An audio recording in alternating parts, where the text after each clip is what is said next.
Біздің хикаямыз жоғары мектепте басталады. Сынып жетекшісі жұмыста кеш қалып, оқушыларының емтихан бағаларын мұқият енгізіп отыр. Кенет ол бір оғаш нәрсені байқайды. Сынып тізімінде 21 оқушы көрсетілген, бірақ тек 20 есім ғана жазылған. Бұл бір оқушының артық екенін білдіреді. Мұны қателік деп ойлап, ол әріптес мұғалімге қоңырау шалып, оған айтпай тізімге есім қосқан-қоспағанын сұрайды. Ол әріптесінің нөмірін тереді, бірақ әріптесі тізімді бірнеше рет тексергені және ешқандай қате таппағанын айтып табандылық танытады. Мұғалім абдырап қалып, одан қайта тексеріп, сосын хабарласуын сұрайды. Әріптесі келісіп, жұмысын аяқтағанша желіде күте тұруын өтінеді. Дәл осы сәтте мұғалімнің алдындағы шам жыпылықтап, өшіп қалады. Ол дәлізден аяқ дыбысын естиді. Барлық оқушылар қазір ұйықтап жатуы тиіс болғандықтан, бұл өте біртүрлі еді. Қызығушылық пен мазасыздық білеген ол дыбыстың соңынан еріп, дәлізбен жүреді. Терезе ашық, ішке жаңбыр құйып тұр. Күн күркіреп, найзағай жарқылдайды. Ол өзіне бұл дыбыстар тек дауылдан болған шығар деп айтады. Көңілі жайланған ол терезені жауып, үстеліне оралады. Жұмысын жалғастыра бергенде, кенет еденге бір нәрсенің сыңғырлап сынғанын естиді. Шошып кеткен ол өзіне, «Жоқ, бұл жай ғана елестеуім», деп күбірлейді. Батылдығын жинап, ол дыбыс шыққан жерді тексеруге барады. Осы уақытта біз басты кейіпкерлерімізбен көңілді жоғары сынып ұлдарының тобымен танысамыз. Олардың әрқайсысы жарнамадан шыққандай сүйкімді әрі ерекше тұлға болып көрінеді. Оқудан жалыққан олар қорқынышты ойын ойнауды, сыныпқа рухты шақыруға арналған жалған ритуал жасауды шешеді. Олар күліп, өздерін мықты етіп көрсетуге тырысады. «Шабик, егер елес болсаң, өзіңді көрсет», ғай деп айғайлайды. Олар: «Біз арыстанбыз. Bir адамда жеті еркектің күші бар. Қорқатын ештеңе жоқ. Біздің жүрегіміз өлген», деп батыл болып көрінгісі келеді. Бірақ үстелдегі қалам кенет өздігінен қозғала бастағанда, күн күркіреп, есік тарс жабылады. Қағаздар ауаға ұшып, дүрбелең басталады. Олар айғайлап, сыныптан қашып шығады. Қорыққандарынан баспалдақпен төмен қарай жүгіреді. Кенет олар келіп тоқтайды. Мұғалімдері еденде ес-түссіз жатыр. Шошып кеткен олар мұғалімге, біреу шабуыл жасаған шығар деп қорқып, оны дереу ауруханаға жеткізеді. Осындай қорқынышты түннен кейін олар мектепке ешқашан оралмайды деп ойларсыз, бірақ келесі күні олар ештеңе болмағандай келеді. YouTube арнасы бар Береуи бірден видео түсіре бастайды. Лайк басып, тіркелуді ұмытпаңдар, жігіттер, дейді ол. Ол көрермендеріне топты таныстырады. Береуи инталы үздік оқушы. Тағы біреуінің керемет ән айтатын дауысы бар. Енді бірі танымал идолға ұқсайды және қыздардың сүйіктісі. Ал басқасы спортпен жекпе-жек өнеріне құмар. Қысқасы, әр нәрсені шуға айналдыратын көңілді достар тобы. Түсірілімнен кейін олар күліп, қалжыңдасады, бірақ көп ұзамай олардың ойы өткен түндегі оқиғаға оралады. Олар мұғалімдері үшін уайымдайды. Оны Береуи итеріп жіберді ме, әлде ол өзі құлады ма? Кенет сынып старостасына мұғалімнен қоңырау түседі. Ол ауруханада 2 апта болатынын айтып, оған сыныпты басқаруды тапсырады. Староста бәрін жауапкершілікпен орындауға уәде береді. Кейінірек, ән айтатын бала ноутбугінде өзінің бір әнін тыңдап отырады. Тыңдап отырып, ол жазбаға араласқан бейтаныс біртүрлі дауысты естіді. Достарының бірі қалжыңдап жатыр деп ойлап, ол бәрінен сұрайды, бірақ ешкім мойындамайды. Мазасызданған ол бұл дауыстың кімдікі екенін түсіне алмайды. Сосын сынып старостасы бәрін жинап, мұғалімнің 2 апта болмайтынын түсіндіреді. Уайымдаудың орнына оқушылар бұған қуанады. Енді олар қалағандарын істей алады. Староста тақтаға сабақтың тақырыбын жаза бастайды, бірақ ол бұрылғанда сынып бос болып шығады. Бәрі қашып кеткен екен. Бір оқушы сыныпқа арналған шырын қораптарын алу үшін қоймаға барады. Жұмысшы оған 20 қорап береді, әр оқушыға бір-бірден. Бала бір нәрсенің дұрыс емес екенін сезіп қабақ шытады.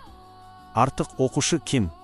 Ол бұған мән бермей, достарымен бірге тамақтанатын асханаға барады. Әлгі бейтаныс дауыстан әлі де мазасы кетіп жүрген әнші тамағын ішіп болған соң, тәрелкесін қайтаруға барады. Бірақ тағыда бірақ табақ тамақтың дайындалып, бірақ ешкім тиіспеген күйі тұрғанын көреді. Бір тамақ артық. Кейінірек дене шынықтыру сабағында олар басқа сыныппен футболдан кездеседі. Оқымысты оқушы, сендер де 11 ойыншы бар ғой. Менің қажетім жоқ, деп кетіп қалады. Басқалары күліп, ойынды онсыз бастайды. Қиын матчтан кейін олардың командасы жеңіске жетеді. Сынып старостасы жеңілген команданы келемеждей бастайды, сосын кенет біртүрлі нәрсені байқайды. Тоқтаңдар, дейді ол, біз 12 адам емес пе едік? Басқалары бір-біріне қарады. Жоқ, бізде 2 ойыншы жетіспеді. Тек 9-ымыз ойнадық. Староста шошып кетеді. Сандар сәйкес келмейді. Сыныпқа оралғанда, олар болған жағдайды қайта талқылап, ойын ортасында ешкімнің кетпегенін растайды. Кенет тағы бір оқушы, «Ей, маған шырын тиген жоқ», деп шағымданады. Шырын таратқан бала бәріне жететіндей әкелгенін айтып табандылық танытады.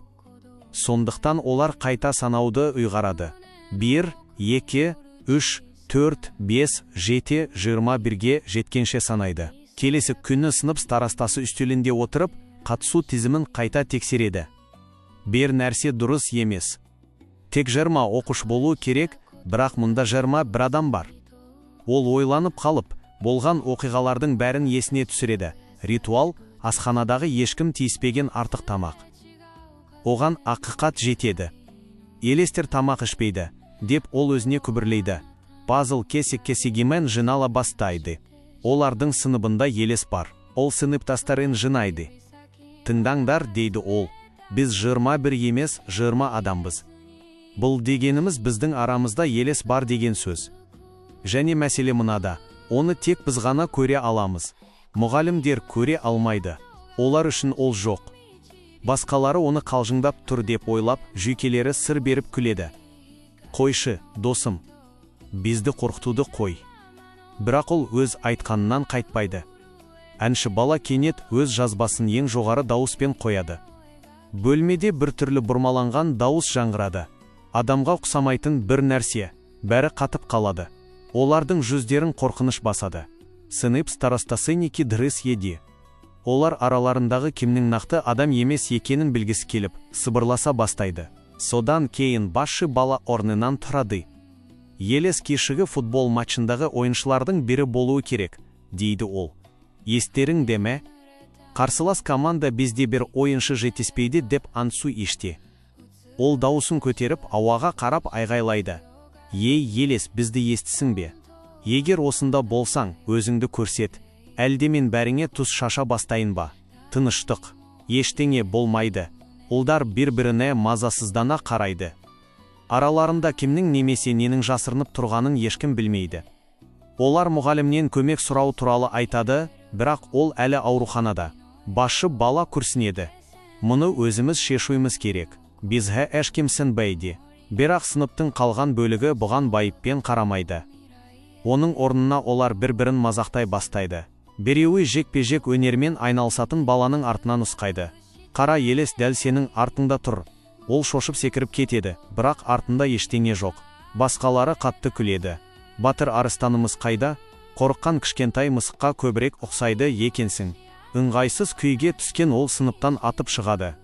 Сол түні бірнеше оқушы шындықты ашу үшін жатақханаға жиналады. Олардың арасындағы ондаған паранормальды кітаптарды оқыған елес бойынша сарапшының басына бір ой келеді.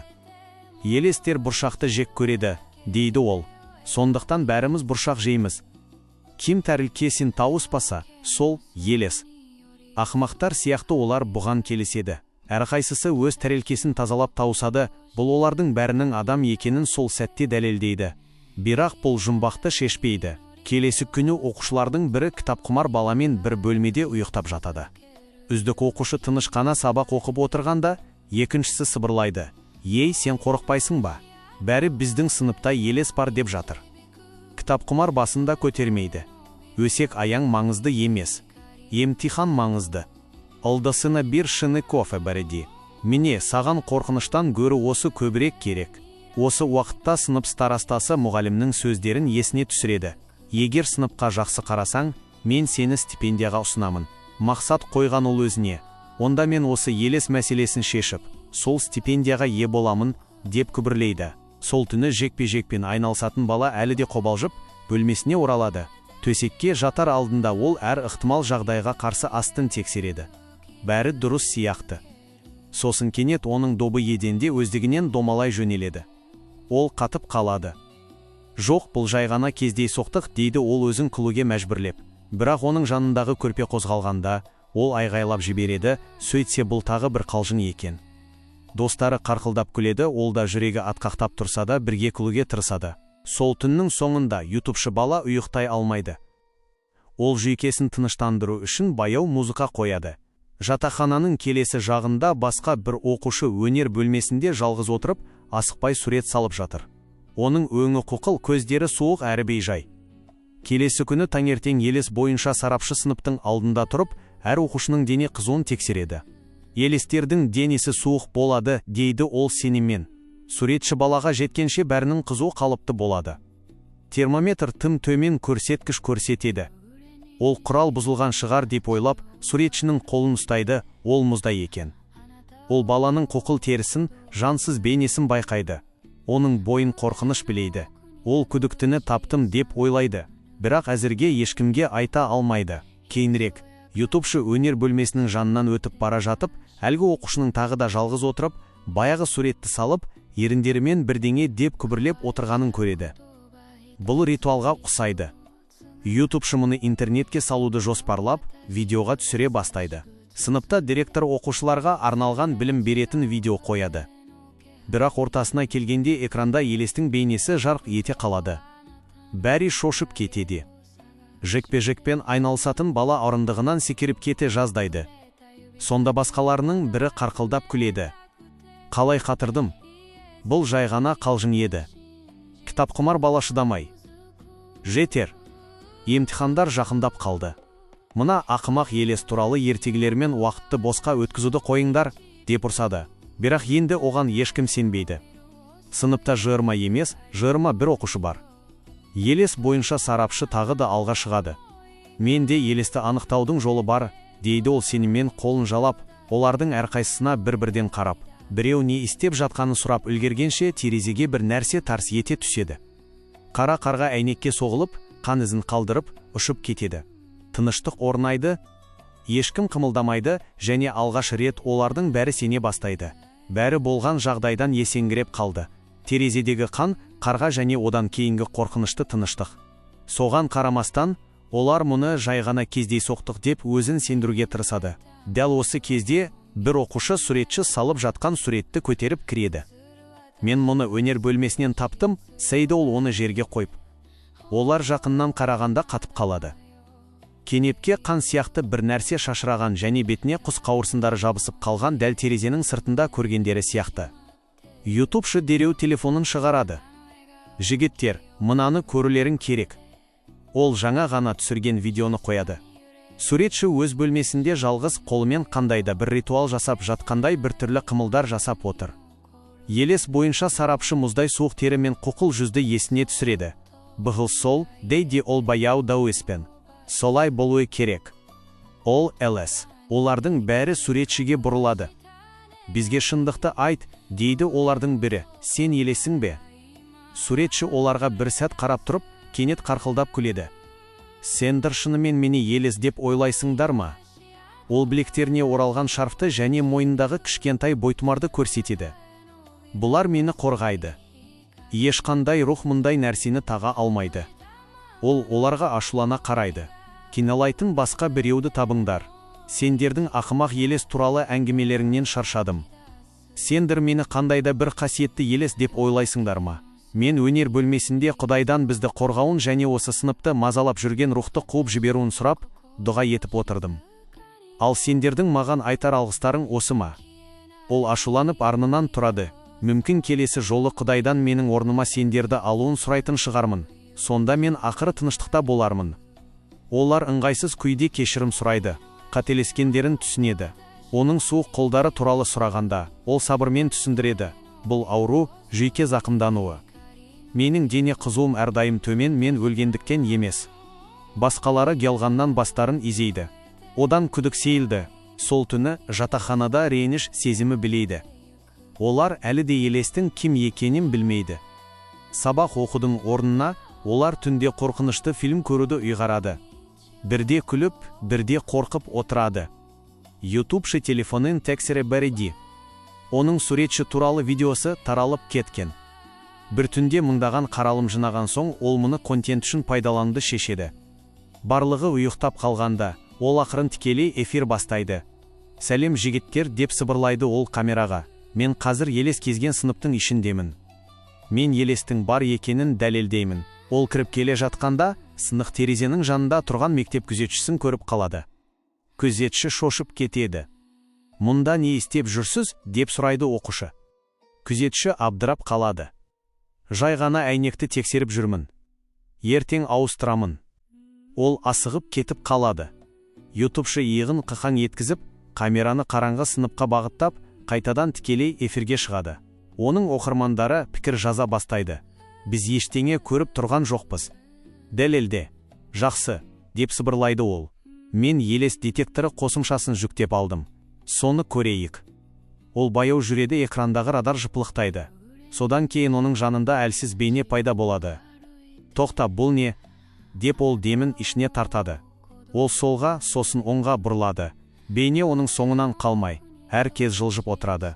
Кенет бейне жоғалып кетеді және ол есін жығанша, оның дәл алдында елес пайда болады. Ол қорыққаннан артқа қарай сүрініп кетеді. Келесі сәтте бейне есіктен өтіп, ғайып болады. Ютубшы оның соңынан жүгіреді, бірақ дәліз бос. Осы уақытта оқымысты оқушы өз бөлмесінде тыныш ұйықтап жатыр. Қара көлеңке сияқты бір нәрсе оның үстеліне жақындап, ұзын саусақтарымен қағаздарына бірдеңе шымайлайды. Оның оятқышы шырылдайды. Ол көзін ашқанда бәрі қалыпты сияқты. Бірақ ол өзін әлсіз сезінеді, ішінде бір нәрсе өзгергендей болады.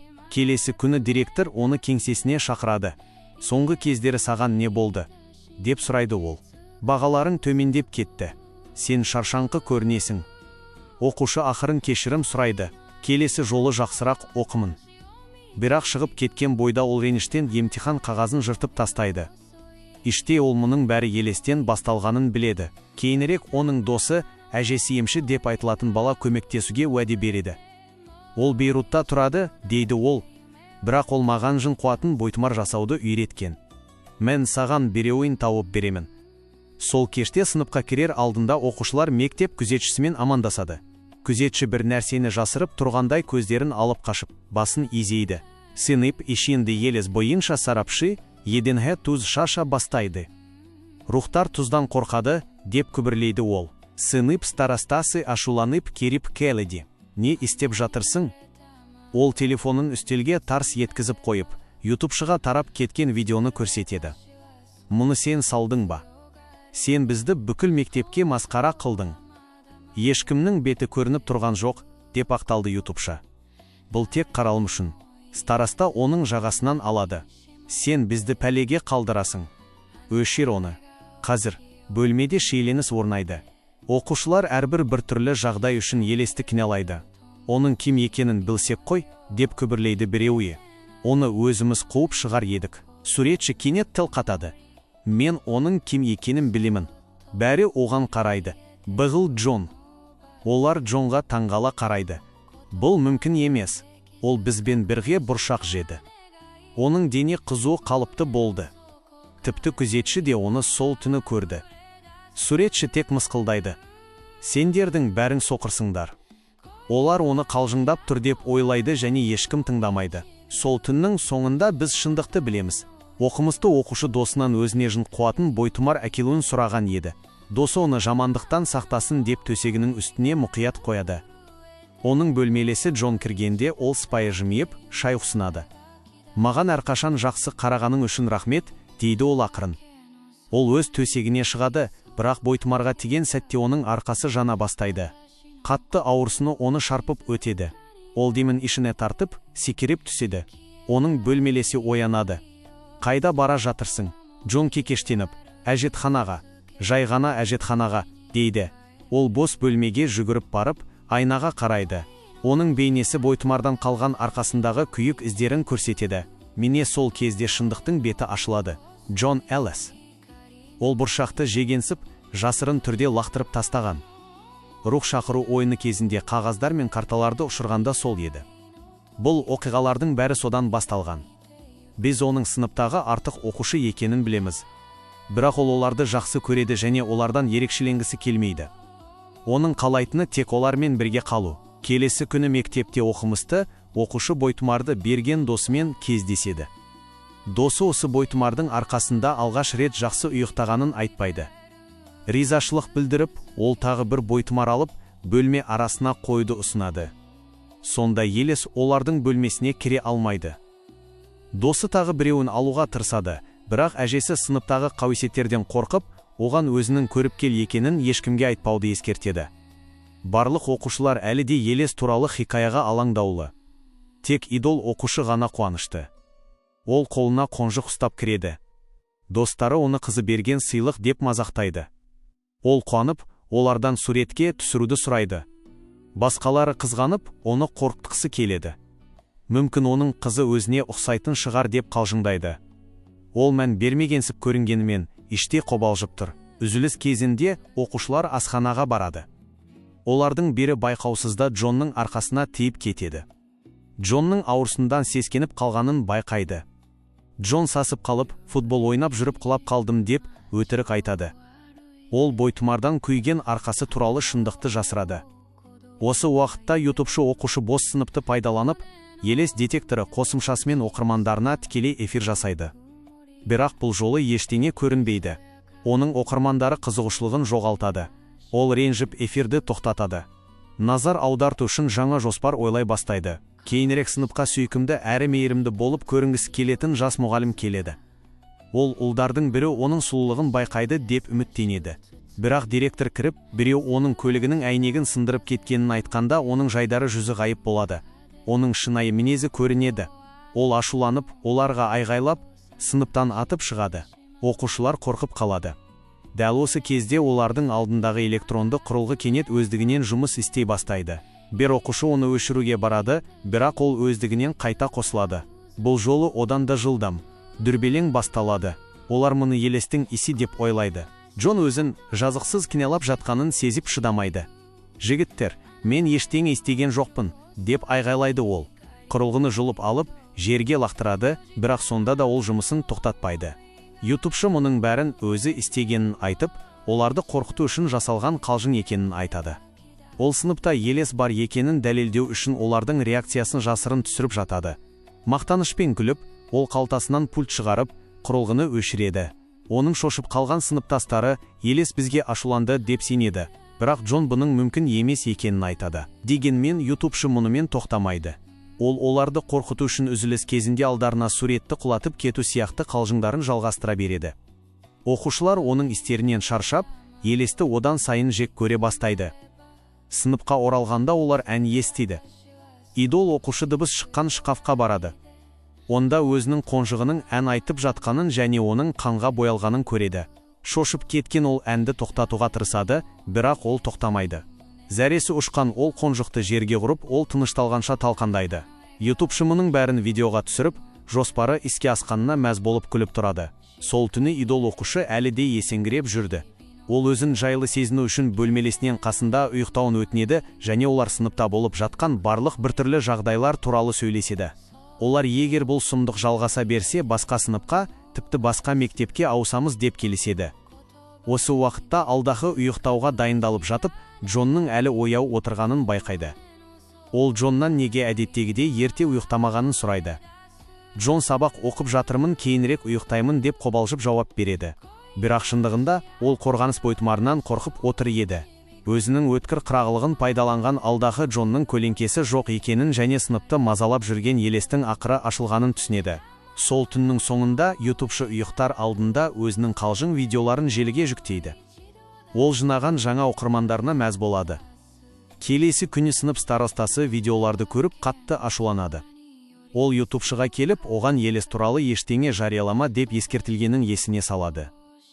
Ютубшы болса, маған ашуланғанша осының бәрінің артында кім тұрғанын тауып, оны сыныптан қуып шығудың жолын ойлансаңшы деп өзін қорғайды. Бірақ староста егер мұғалім біліп қойса, бәріміз стипендиядан айырыламыз ба деп уайымдайды. Осы уақытта білімпаз бала әжесі көріпкел досымен кездеседі. Досы оған сыныпқа арналған жаңа бойтұмар береді. Бұл Елесті бір жола кеткенше азаптайтын өте күшті қуып шығу бойтұмары еді. Бірақ білімпаз бала орындықта отырғанда көлеңкесі түспеген бөлмелесі Джонды есіне түсіреді. Соған қарамастан, ол одан қорықпайды. Джон оған әрқашан мейірімділік танытып, ол сабақ оқып жатқанда шай ұсынып, қамқорлық жасайтын. Сондықтан ол бойтұмарды досына қайтарып беріп, бұл туралы ойланып, жауабын кешке айтатынын жеткізеді. Осы арада ютубшы тағы бір қалжың жоспарлайды. Бұл жолы ол кек алу үшін және бәрін күлдіру үшін сынып старостасын нысанаға алады. Ол шкафқа жасырынып жатқанда Бейкер старостаға бейтаныс нөмірден қоңырау шалады. Ол оны қорқыту үшін өзін елес сияқты көрсетеді және оның реакциясын жасырын жазып алғысы келеді. Бірақ оқиға күтпеген жерден өзгеріп кетеді. Ютубшының жеке телефонына нағыз елестен хабарлама келеді. Онда сыныптастарыңды азаптауды қой, әйтпесе өкінесің деп ескертілген.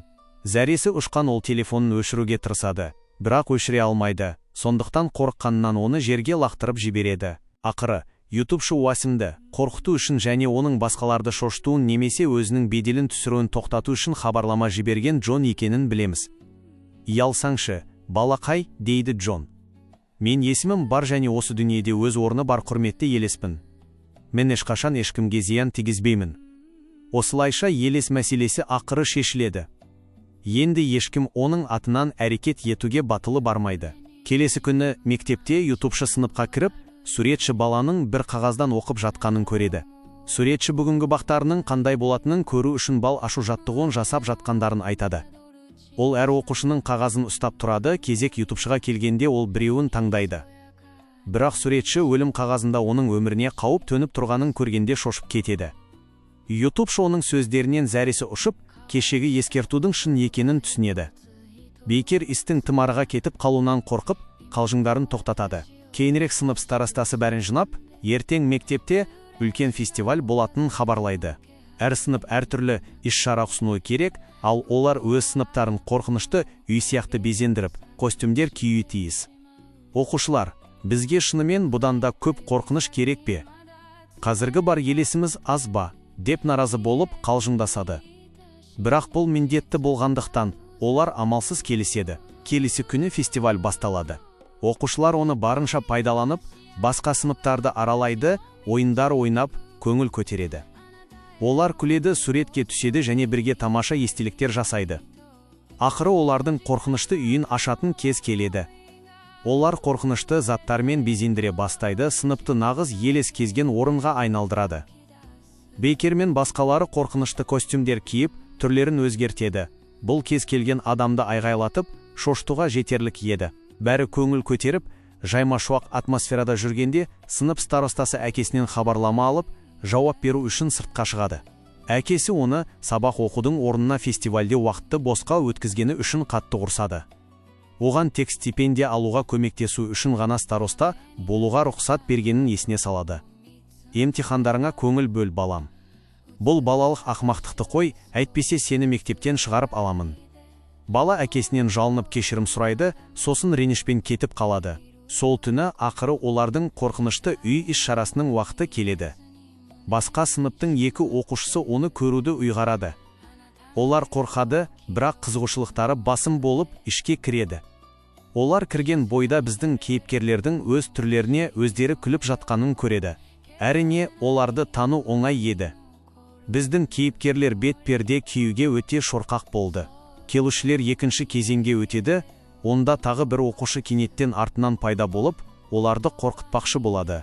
Бірақ ол сәтсіздікке ұшырайды, олар оны қызға ұқсайсың деп мазақтап, күліп кетеді. Оңғайсыз күйде қалған ол баспалдақта келесі қорқытуды дайындауға кетеді.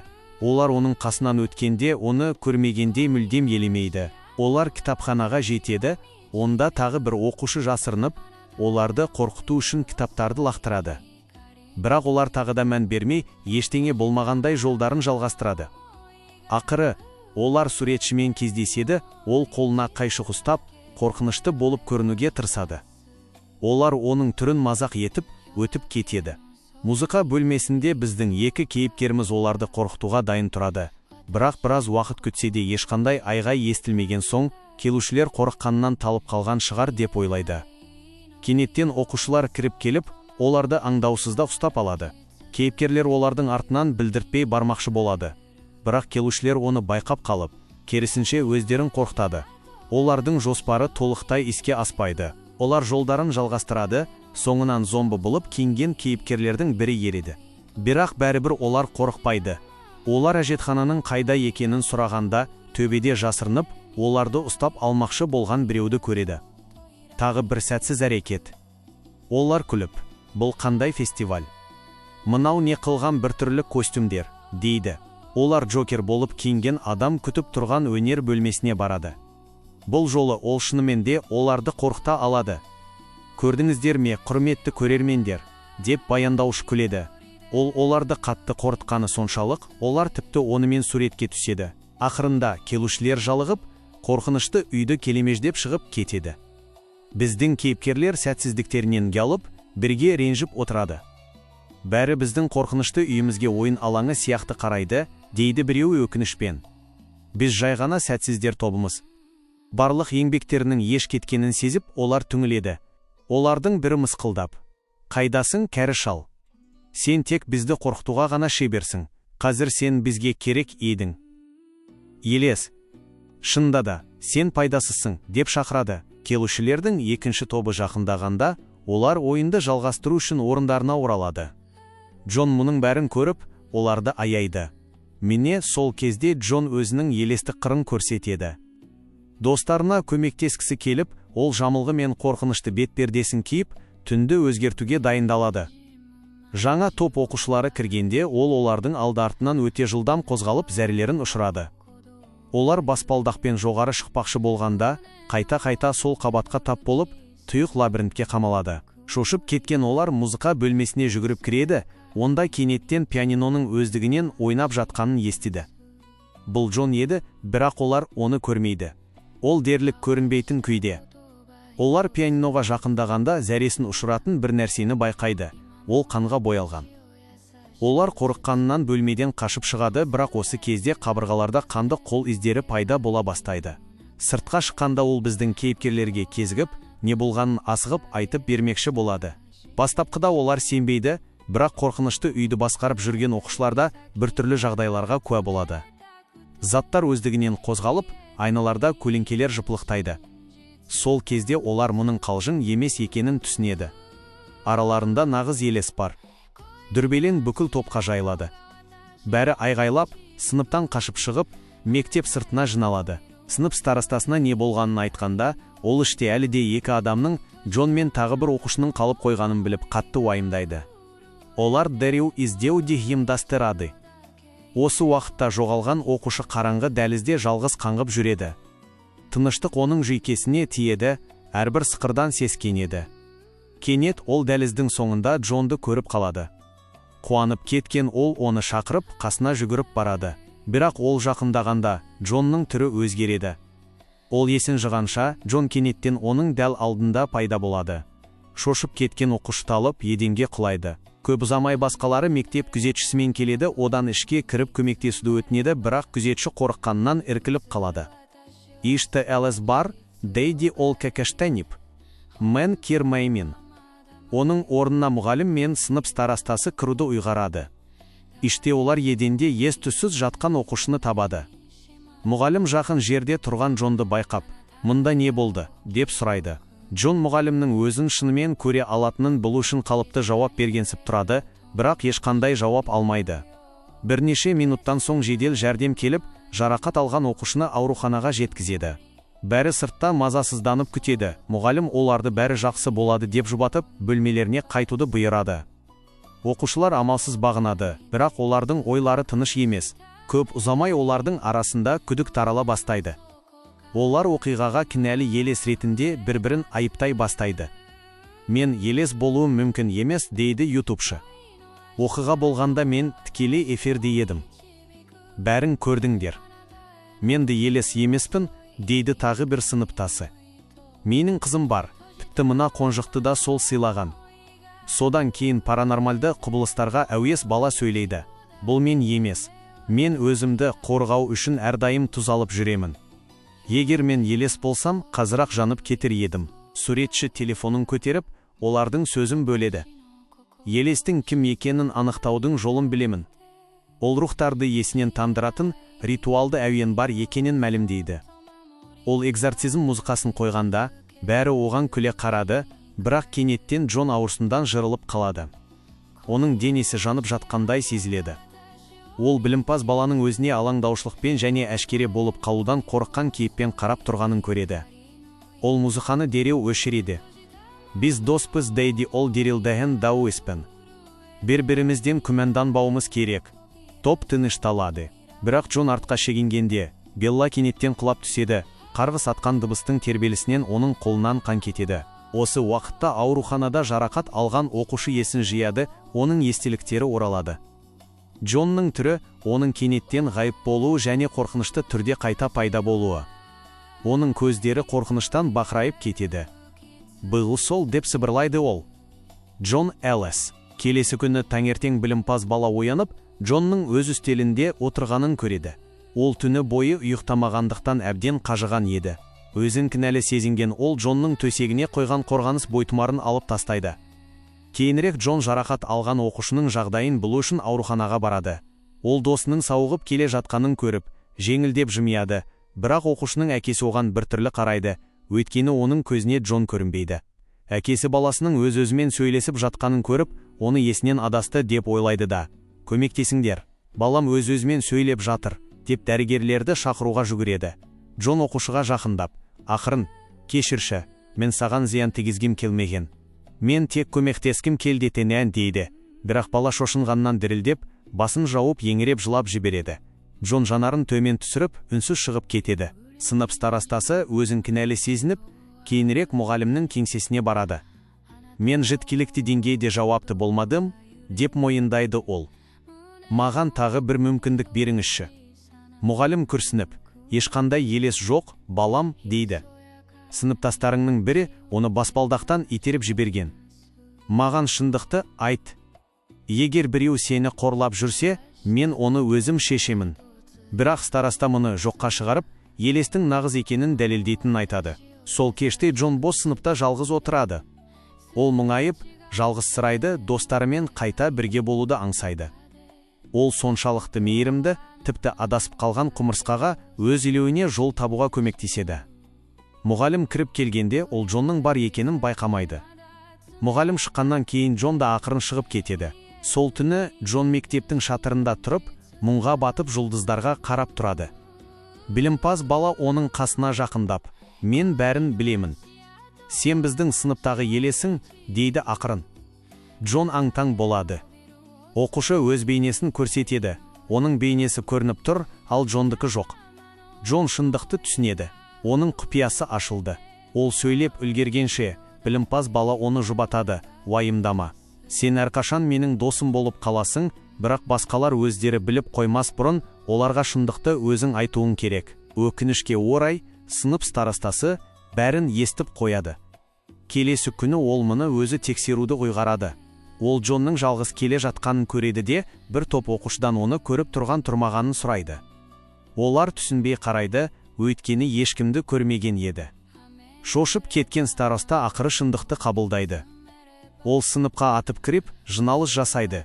Бәрің тыңдаңдар, мен елестің кім екенін білемін, деп мәлімдейді ол және Джонды нұсқап. Бұл сол, деп айғайлайды. Сынып іші жым-жырт болады. Кейбіреулер шошып, кейбіреулері сенбей бастарын шайқайды. Староста, бәріне шындықты айт, Джон. Бұғылсен бе, деп талап етеді. Джон жауап бермейді. Сол кезде мектеп күзетшісі кіріп, сені мұғалім шақырып жатыр, дейді Джонға. Джон шығу үшін орнынан тұрады, бірақ оқушылар оның жолын бөгейді. Шындықты айтпайынша ешқайда бармайсың, дейді біреуі. Джон оларға мұңайып қарайды. Кенеттен шамдар жыпылықтап, толықтай өшіп қалады. Қараңғыда оның бейнесі өзгере бастайды. Оның дауысы бөлмеде ақырын жаңғырады. Мен елеспін. Жарық қайта жанғанда, оның өңі қуқыл, бейнесі суық, бірақ сабырлы еді. Ол сөзін жалғастырады. Мен осыдан 10 жыл бұрын осы мектептің оқушысы болғанмын. Сендер көріп жүрген күзетші, менің әкем ол кезде де осында жұмыс істейтін. Мен сирек кездесетін аурумен ауырып, өмірімнің көбін ауруханаларда өткіздім. Мен бұл мектепті бәрінен де артық жақсы көрдім, бірақ оқуымды бітірмей тұрып қайтыс болдым. Ол бөлмеге сағынышпен қарайды. Мен мұнда қайта оралдым, өйткені тағы да осында болғым келді, оқығым келді, достарым болса дедім, өзімді тірі сезінгім келді. Мен ешқашан ешкімге зиян тигізгім келген жоқ. Мен тек жалғыз болмауды ғана қаладым. Оқушылар қорқыныш пен аяныш сезімдерінің арасында үнсіз қалады. Джон басын төмен түсіреді. Шындықты жасырғаным үшін кешіріңдер. Мен тек сендердің араларыңда болғым келді, дейді ол. Сыныптастары оған зиян тигізбеуге уәде бергенімен, олардың арасында әлі де ашу-ыза бар еді. Олар Джонды ютубшының қалжыңдарын жасады және оқушыны баспалдақтан итеріп жіберді деп айыптайды. Мен оны істеген жоқпын деп Джон ақталады. Маған сенулерің керек, дейді ол, бірақ олар тыңдағысы келмейді. Олар бір-бірлеп артқа шегінеді. Ақыры біреу, біздің сыныптан кет Елес, деп айғайлайды. Бөлме іші жым-жырт болады. Кенет мұғалім кіріп, бәрін орындарына отырғызады. Күзетші ұлы үшін қатты қайғырып, баспалдақта отырып жылайды. Ол 10 жыл бұрынғы оқиғаны есіне түсіреді. Біз күзетшінің ұлының соңғы тілегін орындау үшін өзі ең жақсы көрген жерде мәңгі қалу үшін оның күлін сыныпқа әкеліп қойғанын білеміз. Ол ұлының Елеске айналып, сол сыныпта жалғыз қалатынын және оны алдыңғы сыныптан ешкім көрмейтінін білмеген еді. Түнде оқушылар екі топқа бөлінеді. Кейбіреулері Джонға әділетсіздік жасағандары үшін өкініп, өздерін кінәлі сезінеді. Ал басқалары ашуланып, оны сыныптан кез келген жолмен қуып шыққысы келеді. Олар оның қалаған уақытында пайда бола алатынын білген соң, не істерлерін білмейді. Келесі күні Джон сыныпқа кіруге батылы бармай, сырттан қарап тұрады. Ол әкесінің баспалдақ тазалап жатқанын көріп, оған көмектеседі. Осы уақытта сынып старостасы мұғалімнен өзіне уәде етілген стипендияны сұрайды. Бірақ мұғалім, сен мен жоқта сыныпты басқара алмадың, сондықтан лайықты емесің, деп бас тартады. Староста ашуланып, бәріне Джонды кінәлайды. Кек алу үшін ол сыныпқа оралып, Джонды бір жола қуып шығу үшін жынқу ритуалын жасау керек екенін айтады. Бәрі шошып кетеді, бірақ білімпаз бала Джонның зиянсыз екенін айтып, бұған қарсы шығады. Кейінірек староста Джонның оқушыны баспалдақтан итеріп жіберіп, ауруханаға түсіргені туралы қауесет естиді. Ол Джонды жазалау керек деп шешеді. Оқушылар шындықты білу үшін ауруханадағы досына барады. Олар Джонның итеріп жібергенін сұрағанда, бала өзінің абайсызда құлап қалғанын айтады. Джон кінәлі емес еді. Оқушылар жеңілдеп қалады. Бала Джонның жазықсыз екенін растап, оның есімін ақтайды. Мектепке оралған соң, олар Джонның қалу-қалмауын шешу үшін дауыс береді. Дауыс беру тең түседі. Жартысы оның кеткенін, жартысы қалғанын қалайды. Кенет ауруханадағы бала келіп, Джонның қалуы үшін шешуші дауысты береді. Бәрі Джонның тек көмектескісі келгенін түсінеді. Оқушылар Джонды қуана қарсы алып, оған есік ашады. Ол қайтадан олардың арасына келіп отырады. Кейінірек мұғалім сынып тізімін қарап отырып, артық есімді Джонды байқайды. Ол әріптесінен сұрайды, бірақ әріптесі мұндай оқушыны ешқашан көрмегенін айтып күледі. Алайда мұғалімге бұл есім таныс болып көрінеді. Ескі архивтерді ақтарып, ол Джонның 10 жыл бұрын өзімен бірге оқығанын және аурудан қайтыс болған бала екенін біледі. Шошып кеткен мұғалім старостаның сөзінің шын екенін түсінеді. Ол ашуланып, Джонды сыныптан қуып шықпақ болады. Джон мұғалімге оны тек бірге оқығандықтан көре алатынын айтады. Бірақ Джон достарын тастап кетпейтінін айтқанда, мұғалім оқушыларды қорқытады. Кім Джонмен сөйлесе немесе араласса, сол емтиханнан құлайды, дейді. Қорыққан оқушылар бағынуға мәжбүр болады. Олар Джонның орындығын алып тастап, оны елемейді. Осы уақытта Джонның әкесі күзетші де жұмыстан кетуге мәжбүр болады, өйткені мұғалім оның құпиясын ашып, масқаралаймын деп қорқытады. Джон әкесінің кетіп бара жатқанын көріп, жүрегі ауырады.